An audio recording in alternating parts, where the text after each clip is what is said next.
ഇതിലാരൊക്കെയാണ് ഈ അപകടത്തിൽപ്പെട്ടിട്ടുള്ളത് എന്നതിൻ്റെയൊക്കെ ലിസ്റ്റ്, അത് വിവരങ്ങൾ എയർ ഇന്ത്യ ഇനിയും പുറത്തു വിട്ടിട്ടില്ല എന്നാണ് ഞാൻ മനസ്സിലാക്കുന്നത്. അത്തരം വിശദാംശങ്ങളൊപ്പം തന്നെ എന്താണ് അപകടത്തിൽ കാരണമായത് എന്നുള്ളതും അതൊക്കെ വിശദമായി തന്നെ പുറത്തു വരേണ്ടതുണ്ട്. ഏതായാലും ഇപ്പോൾ ഇതിൽ പ്രഥമ പരിഗണന നൽകുന്നത് ഈ അപകടത്തിൽപ്പെട്ട ആളുകൾ, ഇപ്പോൾ ജീവനോടെ ഇരിക്കുന്നവർക്ക് ഏറ്റവും വേഗം തന്നെ അടിയന്തരമായി ചികിത്സ നൽകുക എന്നുള്ളതാണ്. അതിൽ ദൃക്സാക്ഷികൾ, ഈ കാഴ്ച കണ്ട ആളുകളുടെ ചില പ്രതികരണങ്ങളൊക്കെ ദേശീയ മാധ്യമങ്ങൾ നൽകുന്നുണ്ട്. അവിടെ മുഴുവൻ കറുത്ത പുകയും ഛിന്ന ഭിന്നമായ മൃതദേഹ അവശിഷ്ടവും എല്ലാമാണ് കാണുന്നത്. ഒപ്പം തന്നെ ഈ വിമാനത്തിൻ്റെ അവശിഷ്ടങ്ങളും എല്ലാം അവിടെ കാണാൻ കഴിഞ്ഞു എന്നൊക്കെ പറയുന്ന ദൃക്സാക്ഷികൾ പറയുന്ന അത്തരം വിവരങ്ങളൊക്കെ ഇപ്പോൾ പുറത്തു വരികയും ചെയ്യുന്നുണ്ട്. പ്രജൻസി കണ്ണൻ തുടർന്നുണ്ട് ന്യൂസ് ഡെസ്കിൽ നിന്ന്. പ്രജൻ, ഇത് ഒരു സാങ്കേതിക തകരാറെന്ന് പറയാൻ കഴിയുമോ എന്ന് ചില വിദഗ്ധർ ചോദിക്കുന്നുണ്ട്.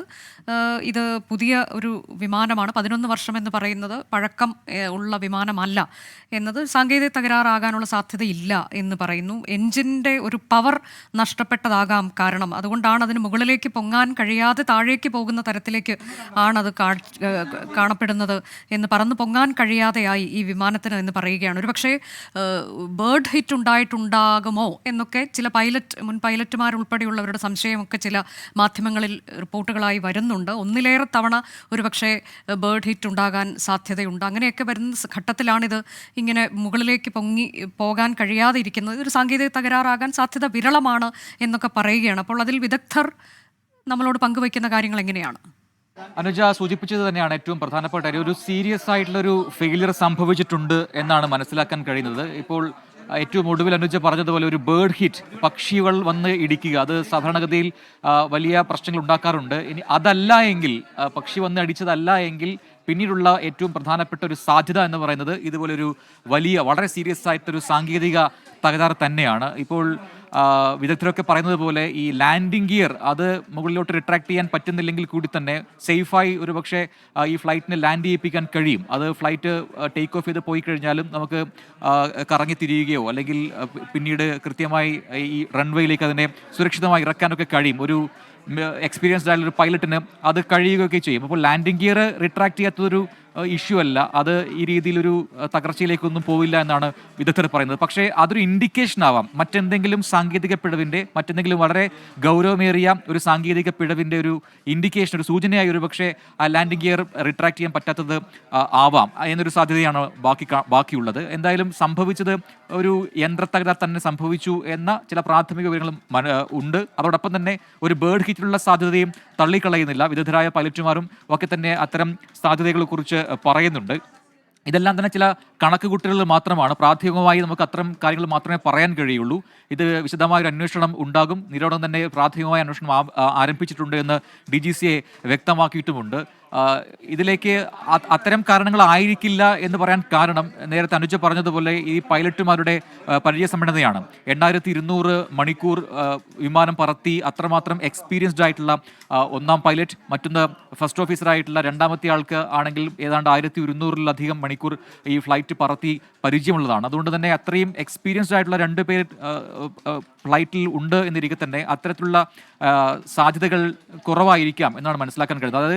അതായത് ഇപ്പോൾ ഈ ലാൻഡിംഗ് ഗിയർ താഴേക്ക് ഇരുന്നാൽ തന്നെ അത് സേഫായി ലാൻഡ് ചെയ്യിപ്പിക്കാൻ ഈ എക്സ്പീരിയൻസ് മതിയാവും. പക്ഷെ അതല്ല, അതിനപ്പുറത്തേക്ക് വളരെ സീരിയസ് ആയ ചില പ്രശ്നങ്ങൾ ഉണ്ടായിട്ടുണ്ട് എന്നാണ് മനസ്സിലാക്കാൻ കഴിയുന്നത്. അതാണ് ഏറ്റവും ഒടുവിൽ കോക്പിറ്റിൽ നിന്നും കൺട്രോൾ സെന്ററിലേക്ക് വന്ന ഏറ്റവും ഒടുവിലത്തെ മെസ്സേജും അത് സൂചിപ്പിക്കുന്നു. മേ ഡേ എന്ന് തന്നെയാണ് പൈലറ്റുമാർ നൽകിയ അപായ സൂചന. ഏറ്റവും പ്രധാനപ്പെട്ട, അല്ലെങ്കിൽ ഇനി മുന്നിലേക്ക് മറ്റൊന്നുമില്ല, ആ ഘട്ടത്തിലാണ് ഈ മേ ഡേ എന്ന് പറയുന്ന കോൾ സാധാരണഗതിയിൽ ഈ കോക്പിറ്റിൽ നിന്നും പൈലറ്റുമാർ നൽകാറുള്ളത്.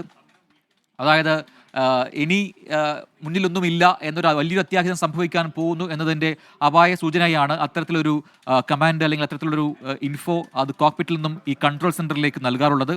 അതിനുശേഷം പിന്നീട് പൈലറ്റുമായി ബന്ധപ്പെടാൻ കഴിഞ്ഞില്ല എന്നുകൂടി ഇപ്പോൾ കൺട്രോൾ സെന്റർ വ്യക്തമാക്കിയിട്ടുമുണ്ട്. അപ്പോൾ വളരെ സീരിയസ് ആയിട്ടുള്ള എന്തോ ഒരു പ്രശ്നം ഉണ്ടായിട്ടുണ്ട് എന്ന കാര്യം വ്യക്തമാണ്. അതെന്താണ് എന്നുള്ളതാണ് ഇനി അറിയേണ്ടത്.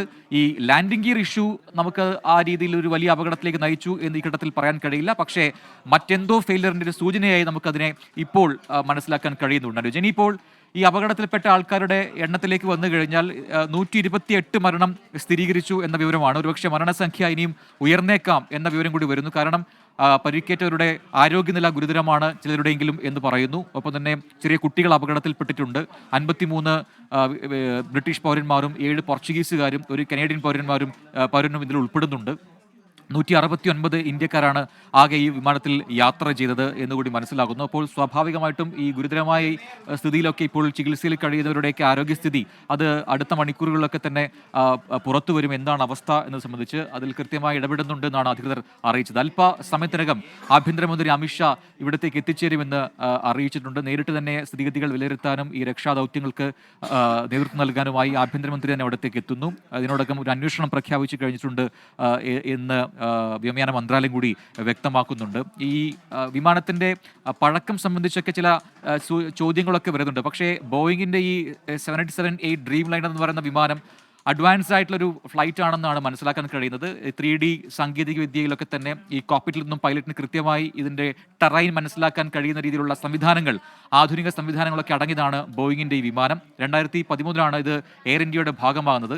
അതിനിടയിൽ ചില പിഴവുകളും അല്ലെങ്കിൽ അതിന് ചില സാങ്കേതിക പിഴവുകളൊക്കെ ഉണ്ടായിട്ടുണ്ട്. അതൊക്കെ മെയിൻറ്റെയിൻ ചെയ്തിട്ടാണ് പിന്നീട് വീണ്ടും ഇത് എയർ ഇന്ത്യ ഉപയോഗിക്കുന്നത് എന്ന വിവരങ്ങളോട് വരുന്നുണ്ട്.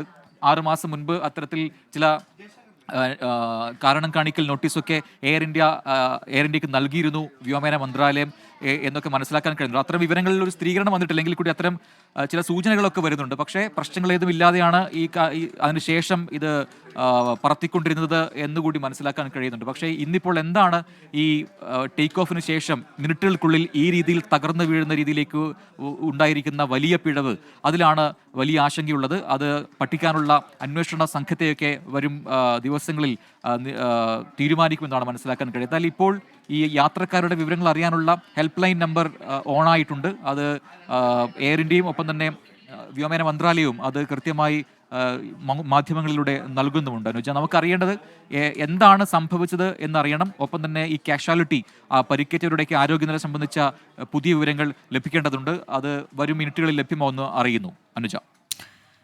അതെ, ഈ ടേക്ക് ഓഫ് പെർഫെക്റ്റ് ആയിരുന്നു എന്നാണ് പറയുന്നത്. അങ്ങനെയെങ്കിൽ പിന്നീട് എന്ത് സംഭവിച്ചിരിക്കാം? ഈ എഞ്ചിന് പവർ നഷ്ടപ്പെടാനുള്ള സാധ്യതയാണുള്ളത്. താഴേക്ക് ഉയരാൻ കഴിയാതെ താഴേക്ക് പോകുന്ന ആ സാഹചര്യം എന്ത് എന്നുള്ളതാണ്. അതിൽ വിദഗ്ധർ പറയുന്നത് പോലെ ഒരു ബേർഡ് ഹിറ്റിനുള്ള നല്ല സാധ്യതയുണ്ട്. പ്രത്യേകിച്ച് അതൊരു ജനവാസ മേഖലയാണ്, ഒരു ഹോസ്റ്റൽ ഉള്ള ഇടമാണ്. അതുകൊണ്ട് തന്നെ പക്ഷികളൊക്കെയുള്ള സ്ഥലമായതിനാൽ ഒന്നിലേറെ തവണ അത്തരത്തിൽ ബേർഡ് ഹിറ്റ് ഉണ്ടാകാനുള്ള സാധ്യത തള്ളിക്കളയാൻ കഴിയില്ല.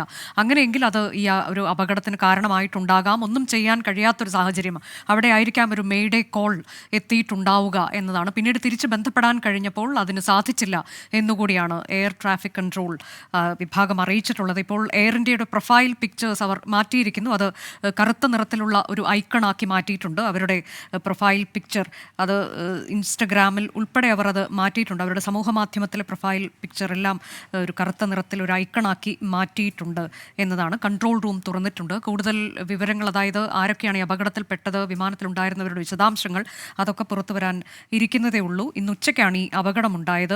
ബോയിങ് 787-8 ഡ്രീം ലൈനർ 242 യാത്രക്കാരെയും കൊണ്ട്, അതിൽ 230 ആകെ ഉണ്ടായിരുന്ന 242 പേരാണ്. 230 യാത്രക്കാർ, 12 ക്രൂ മെമ്പേഴ്സ്. അങ്ങനെയാണ് അത് തകർന്നു വീണത്. മേഘാനി എന്ന് പറയുന്ന ഒരിടത്താണ്. അത് എയർപോർട്ടിന് തൊട്ടടുത്ത് തന്നെ, അതായത് പറന്നു പൊങ്ങി ഏതാണ്ട് 1 മിനിറ്റിനുള്ളിൽ ആണ് അപകടമുണ്ടായത്. എയർപോർട്ടിനോട് തൊട്ട് ചേർന്ന് തന്നെയാണ് അപകടമുണ്ടായിട്ടുള്ളത്. ഇടിച്ചിറങ്ങിയത് ഒരു മെഡിക്കൽ കോളേജ് ഹോസ്റ്റൽ കെട്ടിടത്തിലേക്കാണ് എന്നുള്ളിടത്താണ് കുറച്ചുകൂടി ആശങ്ക ഉണ്ടാകുന്നത്. കോളേജ് ഹോസ്റ്റലിൽ കുട്ടികൾ ഭക്ഷണം കഴിച്ചുകൊണ്ടിരുന്ന സമയത്ത് ആ കെട്ടിടത്തിന് മുകളിലേക്കാണ് വിമാനം ഇടിച്ചിറങ്ങി വീണത്. വിദ്യാർത്ഥികൾക്ക് പരുക്കേറ്റിട്ടുണ്ട് എന്ന വിവരമൊക്കെ ഇപ്പോൾ പുറത്തു വരികയും ചെയ്യുന്നുണ്ട്.